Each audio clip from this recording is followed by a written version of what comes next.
ጤና ይስጥልን እንደምንላችኋል ውድ ተመልካቾቻችን ከአባይ ቴሌቪዥን የሚተላለፍላችሁ የዕለተ ማክሰኞ ሰኔ 9 ቀን 2018 የዜና ላፍታ የመረጃ ሰዓታችን ተጀምሯል።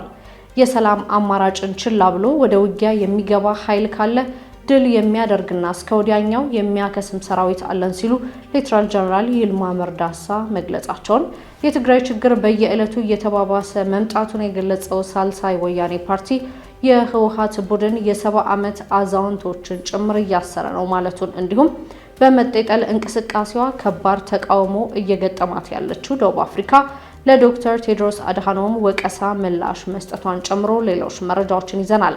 ከዜናዎቹ ጋር ራቢያ ከድር አብራችሁ ቆይታ አደርጋለሁ። አብራችሁን ቆዩ። የሰላም አማራጭን ችላ ብሎ ወደ ውጊያ የሚገባ ኃይል ካለ ድል የሚያደርግና እስከ ወዲያኛው የሚያከስም ሰራዊት አለን ሲሉ ሌተናል ጀነራል ይልማ መርዳሳ ገለጹ። የሰላም አማራጭን ችላ ብሎ ወደ ውጊያ የሚገባ ኃይል ካለ ድል የሚያደርግና እስከ ወዲያኛው የሚያከስም አስተማማኝ መቺ ኃይል አለን ሲሉ የአየር ኃይል ዋና አዛዥ ሌተናል ጀነራል ይልማ መርዳሳ ገልጸዋል። ሌተናል ጀነራል ይልማ መርዳሳ አክለውም ጠላት ሲሉ በጠሯቸው አካላት የሰላም አማራጭን ችላ ብሎ ወደ ውጊያ የሚገባ ኃይል ካለ አየር ኃይላችን በጠላት ላይ በሚያደርገው እርምጃ እስከ ወዲያኛው የሚያከስም አስተማማኝ መቺ ኃይል መሆኑን በተግባር ያረጋግጣል በማለትም ተናግረዋል። የኢትዮጵያ አየር ኃይል የሀገር ሉዓላዊነትን የማያስደፍር የሰማይ ላይ ጋሻ ነው ያሉት ዋና አዛዡ ሀገርን ከባዕድ ወረራና ከባንዳዎች ሴራ የሚከላከል ዘመናዊ ቴክኖሎጂ የታጠቀና የማይበገር አየር ኃይል መገንባት ተችሏልም ብለዋል። ሌተናል ጀነራል ይልማ መርዳሳ በቴክኖሎጂ የላቀ በስነ ልቦና የጠነከረ ለሀገር ክብር መስዋዕትነት ለመክፈል ዝግጁ የሆነና ጠላትን አምርሮ የሚጠላ ጀግና ሰራዊት መገንባቱንም ተናግረዋል። የአየር ኃይሉ የውጊያ ዝግጁነት ቀዳሚ ዓላማው ውጊያን ከሩቅ ማስቀረት መሆኑን የገለጹት ዋና አዛዡ የጦር መሪ ቀዳሚ ኃይልም በሰላም ጊዜ ሰራዊቱን ለውጊያ ዝግጁ ማድረግ ጦርነት ካጋጠመ ድል መቀናጀት እንደሆነም አስረድተዋል። አየር ኃይሉ ዘላቂ የተቋም ግንባታ በቴክኖሎጂ ሽግግር፣ በዲጂታል የስልጠና አሰራሮች እንዲሁም በዘመናዊ የአቪዬሽን ቴክኖሎጂዎችና የጦር ትጥቆች የታጀበ በመሆኑ ተቋሙ በቀጠናው አስተማማኝ ኃይል እንዳደረገውም ዋና አዛዡ ገልጸዋል። ኢትዮጵያን ለማፍረስ የሚያልሙ ኃይሎች ቢኖሩም ነገር ግን የኢትዮጵያ ሰማይ በንቃት የሚጠብቅና የሚቆጣጠር ጀግና አየር ኃይል አለን ያሉት ሌተናል ጀነራል ይልማ መርዳሳ እነዚህ ኃይሎች የታሪካዊ ውድቀታቸው ምክንያት እንደሚሆን ሊያውቁት ይገባል ማለታቸውን ከመከላከያ ሰራዊት ያገኘነው መረጃም ያመለክታል። የትግራይ ችግር በየዕለቱ እየተባባሰ መምጣቱን የገለጸው ሳልሳይ ወያኔ ፓርቲ የህወሓት ቡድን የ70 ዓመት አዛውንቶችን ጭምር እያሰረ ነው አለ።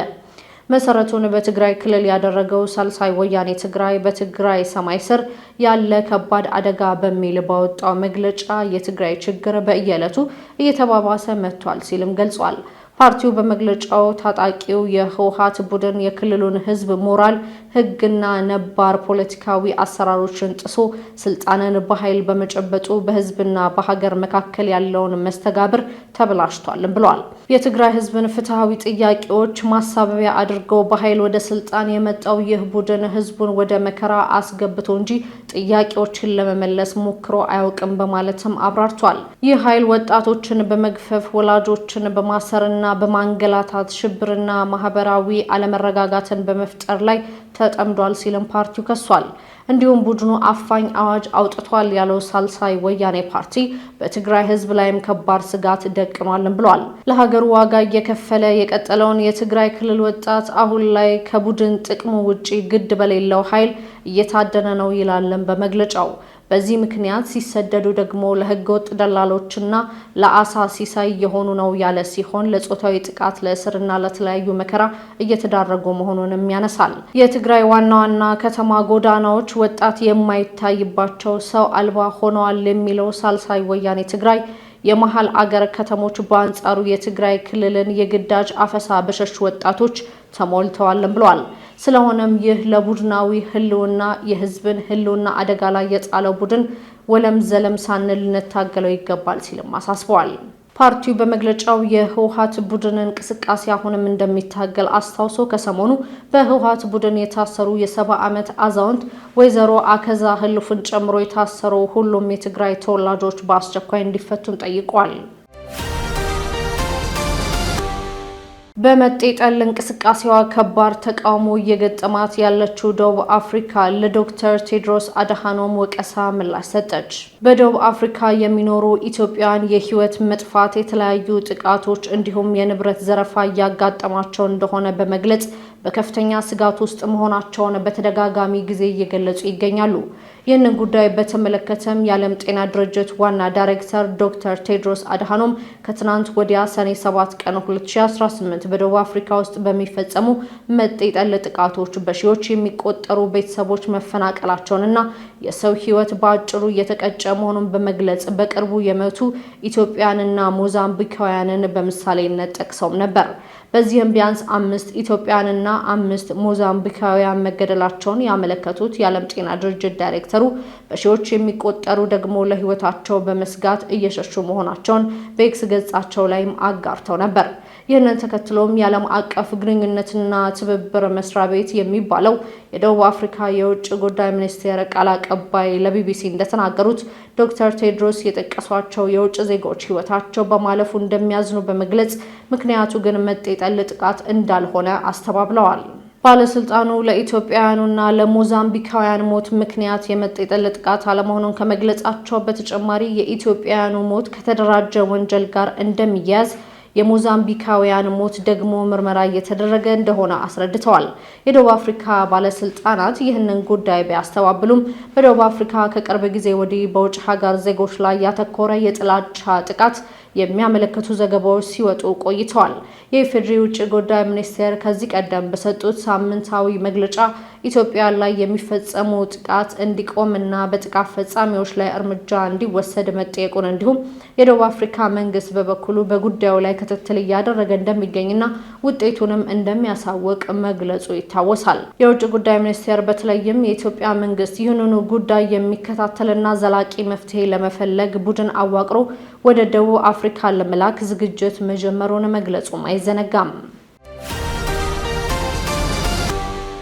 የተሽከርካሪ መለያ ቁጥር ሰሌዳ አመራረት፣ አሰረጫጨትና አወጋገድ ላይ ወጥነት ያለው የአሰራር ስርዓት መፈጠር እንዳለበት ተጠቆመ።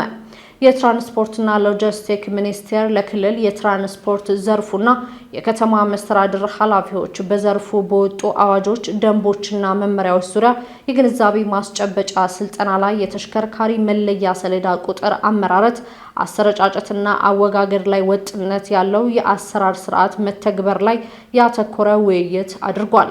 የትራንስፖርትና ሎጂስቲክ ሚኒስትሩ ዶክተር አለሙ ስሜ አዲሱ የተሽከርካሪ መለያ ሰሌዳ ወይም ታርጋ ለውጥ ተመሳሳይ ታርጋዎችን ለማስቀረት፣ ህገወጥ ታርጋን ለመከላከል፣ ከተሽከርካሪ ጋር ተያይዞ የሚፈጸሙ ወንጀሎችን ለመከላከል፣ የተሽከርካሪ ስርቆትን ለማስቀረት ዘመናዊ ቴክኖሎጂ የተገጠመለት በመሆኑ እነዚህን ችግሮች መቅረፍ እንደሚችል ተናግረዋል።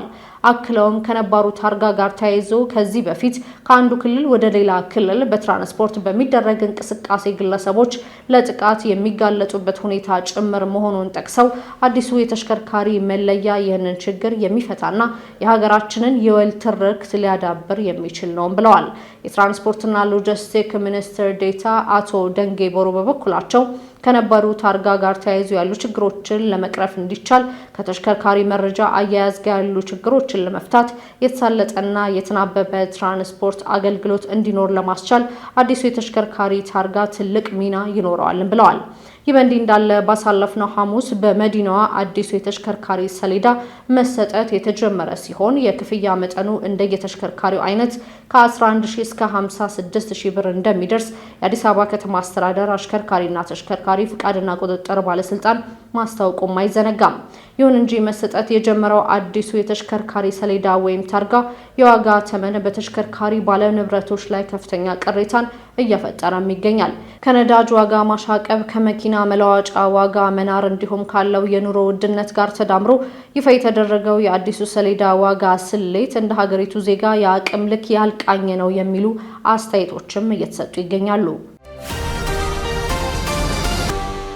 የአሜሪካና የኢራን ስምምነት ጦርነቱን እንደሚያስቆም ቃል ቢገባም አተገባበሩ አሁንም አሻሚ ሆኖ ቀጥሏል።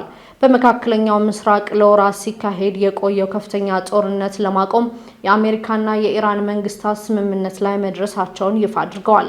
ይህ ስምምነት ለአካባቢውና ቀጠናዊ ሰላም፣ ለዓለም አቀፍ የኢነርጂ ገበያ መረጋጋት ወሳኝ እርምጃ ተደርጎ ቢወሰድም የስምምነቱ ዝርዝር ሁኔታዎች ግልጽ አለመሆናቸው ከፍተኛ ጥርጣሬ ፈጥሯል። ከ1.2 ሚሊዮን በላይ ሰዎች ያፈናቀለው በሊባኖስ ያለው ውጊያ እንዲሁ መፍትሄ አለማግኘቱ ሌላ ዋና እንቅፋት ሆኖ ቀጥሏል። ዘሩፋኤል ሀብታሙ ዝርዝሩን ይዟል። አብራችሁን ቆዩ። የአሜሪካና የኢራን ስምምነት ጦርነቱን እንዲያቆም ቃል ቢገባም አተገባበሩ አሁንም አሻሚ ሆኖ ቀጥሏል ተባለም። በመካከለኛው ምስራቅ ያለው ጦርነትን ለማቆም በአሜሪካና በኢራን መካከል በተደረሰው ጊዜያዊ ስምምነት ላይ ጥርጣሬዎች ተፈጥረዋል። መርከብ አስመጪዎች የሆርሙዝ ባህረ ሰላጤ ቢከፈትም የመተማመን ስሜት ለመመለስ ሳምንታት ሊፈጅ እንደሚችልም የገለጹ ሲሆን መሰረታዊ ጥያቄዎችም አሁንም መልስ አላገኙም። ፕሬዚዳንት ትራምፕ ሰኞ ዕለት እንደተናገሩት ግጭቱን ለማቆም የሚያስችል የመጀመሪያ ደረጃ ስምምነት በአሜሪካና በኢራን መፈረሙን ገልጸዋል። ምንም እንኳን ዝርዝር መረጃ ይፋ ባይሆንም ሁለቱ ሀገራት ዘላቂ የተኩስ አቁም ስምምነት ገና መደራደር እንዳለባቸውም ተናግረዋል። ጊዜያዊ ስምምነቱ በሚያዝያ ወር የታጀበውን ደካማ የተኩስ አቁም ለተጨማሪ 60 ቀናት ቢያራዘም ሲሆን አሜሪካና እስራኤል በየካቲት ወር ኢራን ላይ ጥቃት ከሰነዘሩ በኋላ ኢራን ውጤታማ በሆነ መንገድ ዘግታው የነበረውን የሆርሙዝ ባህረ ሰላጤን የሚከፍትም ይሆናል። ድርድር አድራጊዎች በሚቀጥለው የ60 ቀናት የንግግር መስኮት ውስጥ የኢራንን የኒውክሌር ፕሮግራም የወደፊት ዕጣ ፈንታን የመሳሰሉ አስቸጋሪ ጉዳዮችንም ይዳስሳሉ።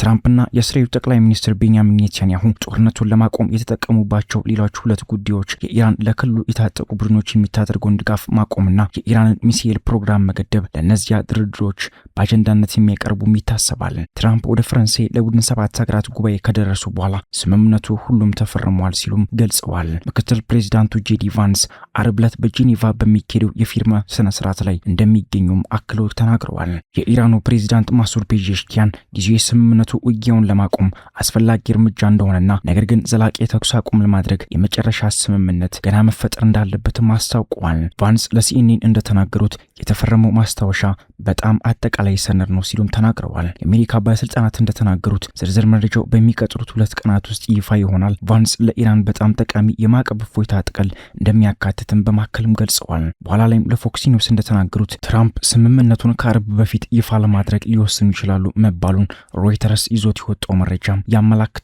የአሜሪካና የኢራን ባለስልጣናት እንደተናገሩት ማዕቀቦችን በማንሳት የታገዱ የውጭ ሀብቶችን በመልቀቅና የአሜሪካ ወታደራዊ ጣቢያዎች ባሉባቸው ጎረቤት የባህረ ሰላጤው ሀገራት የሚከፈል የ$300 ቢሊዮን የመልሶ ግንባታ ፈንድ በማቋቋም ለኢራን ከፍተኛ ኢኮኖሚ ጥቅሞችን ሊያመጣ እንደሚችልም ነው። ስማቸው እንዲገለጽ ያልፈለጉ የአሜሪካ ባለስልጣናት እንደተናገሩት ኢራን እነዚህ ጥቅሞችን ለማግኘት የኒውክሌር መሳሪያ እንደማትገነባ የአሜሪካን ጥያቄ ማሟላትና እንደ ሊባኖስ ባሉ ሀገራት ላሉ ታጣቂ ቡድኖች የምታደርገውን ድጋፍ ማቆም አለባትም ይላሉ። ይህ በእንዲህ እንዳለ በአሜሪካ አጋር እስራኤልና በኢራን አጋር በሆኑ የሂዝቦላ ታጣቂ ቡድን መካከል በሊባኖስ ያለው ውጊያ 1.2 ሚሊዮን ሰዎችን ያፈናቀለ ሌላኛው ዋና እንቅፋት መሆኑ ቀጥሏል። ኢራን ስምምነቱ እዚያ ሙሉ በሙሉ የጠላትነት ተግባር እንዲቆም እንደሚጠይቅም ተናግራለች። ነገር ግን ኔታንያሁ እስራኤል ኃይሏን በደቡብ ሊባኖስ እንደምታቆይና ለሂዝቦላ ጥቃቶች ምላሽ የመስጠት መብቷ እንደተጠበቀ እንደሚቆይም ተናግረዋል። ሰኞ ዕለት በሰጡት ጋዜጣዊ መግለጫ ኢራን እንድትወጣ ትፈልግ ነበር፣ ነገር ግን እኔ ጽኑ አቋም ወስጃለሁ ሲሉም ተናግረዋል። እስራኤል ከኢራን ጋር በሚደረግ የሰላም ንግግር በቀጥታም አልተሳተፈችም። የአሜሪካ ባለስልጣናት እንደተናገሩት ሂዝቦላ ጦርነቱን ከተቀላቀለ በኋላ በመጋቢት ወር ወረራ የፈጸመችበት የእስራኤል ከሊባኖስ መውጣት የስምምነቱ ቅድመ ሁኔታም አልነበረም። የኢራን የውጭ ጉዳይ ሚኒስትር አባስ አራጋቺ የእስራኤል ጥቃቶች ወዲያውኑ መቆም አለባቸው ብለዋል። የተለያዩ መረጃዎችን ያደረስንበት የዕለቱ የዜና ላፍታ የመረጃ ሰዓታችን የተከታተላችሁትን ይመስል ነበር። ወደ ተመልካቾቻችን አብራችሁን ስለነበራችሁ ደግሞ ከልብ እናመሰግናለን። በያላችሁበት መልካም ቀን